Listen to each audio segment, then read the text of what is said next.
ओम नमः शिवाय। आप सभी का बहुत बहुत स्वागत है। नचिकेता के पिता ऋषि वाजश्रवा ने एक बड़े यज्ञ का आयोजन किया था। विद्वानों, ऋषि मुनियों और ब्राह्मणों को उन्होंने यज्ञ में आमंत्रित किया।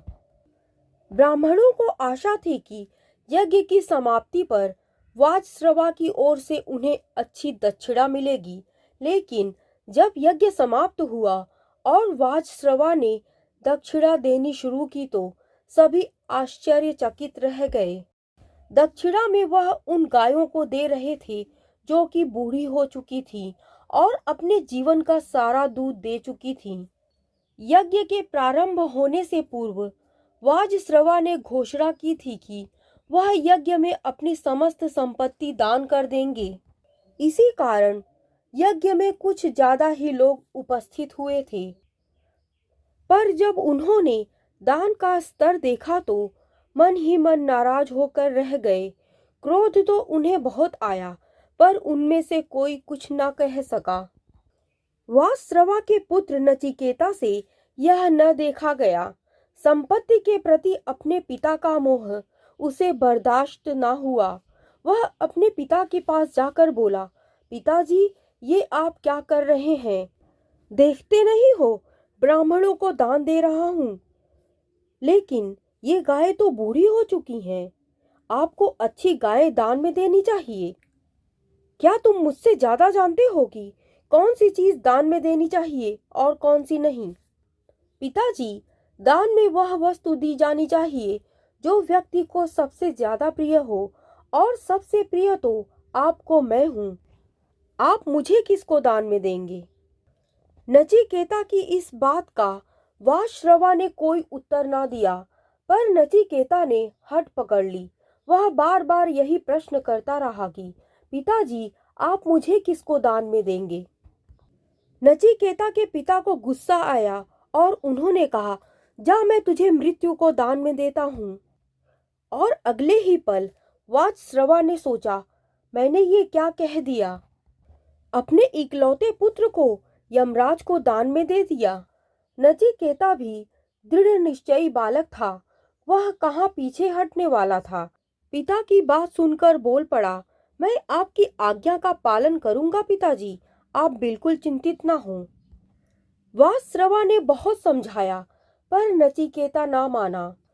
उसने सभी परिजनों से अंतिम भेंट की और यमराज से मिलने के लिए चल पड़ा। शाम का समय था।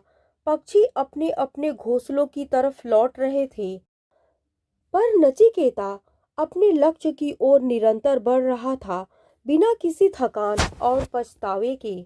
उसका लक्ष्य था यमपुरी। उसने यमराज से मिलने की ठान ली।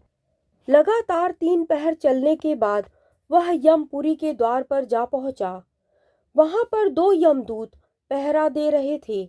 उन्होंने जब उस बालक को देखा तो आश्चर्यचकित रह गए। कौन है यह बालक जो मौत के मुंह में चला आया? दोनों सोचने लगे। उनमें से एक यमदूत ने गरजती आवाज में उससे पूछा, हे बालक, तुम कौन हो और यहाँ पर कैसे आए हो? मेरा नाम नचिकेता है और मैं अपने पिता की आज्ञा से यमराज जी से मिलने आया हूँ। लेकिन तुम यमराज से मिलना क्यों चाहते हो? क्योंकि मेरे पिताश्री ने मुझे उन्हें दान में दे दिया है। नचिकेता की बात सुनकर दोनों यमदूत हैरान रह गए। ये कैसा अजीब बालक है, इसे मृत्यु का भय नहीं, यमराज से मिलने चला आया। उन्होंने उसे डराना चाहा, पर नचिकेता अपने निर्णय के आगे सुई की नोक पर भी ना डिगा। वह बराबर यमराज से मिलने की इच्छा प्रकट करता रहा। इस पर यमदूत ने बोला, वे इस समय यमपुरी में नहीं है, 3 दिन बाद लौटेंगे, तभी तुम आना। कोई बात नहीं, मैं 3 दिन तक प्रतीक्षा कर लूंगा। नचिकेता वहीं द्वार पर बैठ गया। उसकी आंखों के सामने बीती हुई एक एक घटनाएं चित्र की भांति घूमने लगी। उसे इस बात का संतोष था कि वह पिता की आज्ञा का पालन कर रहा था। लगातार 3 दिन तक वह यमपुरी के बाहर बैठा रहा और यमराज की प्रतीक्षा करता रहा। तीसरे दिन जब यमराज आए तो वे नचिकेता को देखकर चौंक गए। जब यमराज को उसके बारे में मालूम हुआ तो वे भी आश्चर्यचकित रह गए। अंत में उन्होंने नचिकेता को अपने कक्ष में बुला लिया। यमराज के कक्ष में पहुंचते ही नचिकेता ने उन्हें प्रणाम किया। उस समय उसके चेहरे पर अपूर्व तेज था। उसे देखकर यमराज ने कहा, वत्स, मैं तुम्हारी पितृभक्ति और दृढ़ निश्चय से बहुत प्रसन्न हुआ। तुम मुझसे कोई भी 3 वरदान मांग सकते हो। यह सुनकर नचिकेता की प्रसन्नता की सीमा न रही। वह बोला, पहला वरदान तो आप यह दें कि मेरे पिता का क्रोध शांत हो जाए और वो मुझे पहले की तरह प्यार करें। यमराज ने कहा, ऐसा ही होगा। यमराज बोले, दूसरा वरदान मांगो। किंतु इस बार नचिकेता सोच में पड़ गया। अब वह क्या मांगे, उसे तो किसी चीज की इच्छा ही नहीं थी। अचानक नचिकेता को ध्यान आया कि मेरे पिता ने यज्ञ स्वर्ग की प्राप्ति के लिए किया था, क्यों न मैं भी स्वर्ग की प्राप्ति का वरदान मांगूं। यह सोचकर नचिकेता ने कहा, मुझे स्वर्ग की प्राप्ति किस प्रकार हो सकती है। यमराज चक्कर में पड़ गए, पर वह वचन दे चुके थे, इसलिए उन्होंने वह भी बता दिया और तीसरा व अंतिम वरदान मांगने के लिए कहा। नचिकेता कुछ समय तक सोच में डूबा रहा, फिर बोला, आत्मा का रहस्य क्या है, कृपया समझाएं। नचिकेता के मुख से इस प्रश्न की आशा यमराज को बिल्कुल न थी। उन्होंने उसे और कोई वरदान मांगने को कहा और बोले, यह विषय इतना गूढ़ है कि हर कोई इसे नहीं समझ सकता।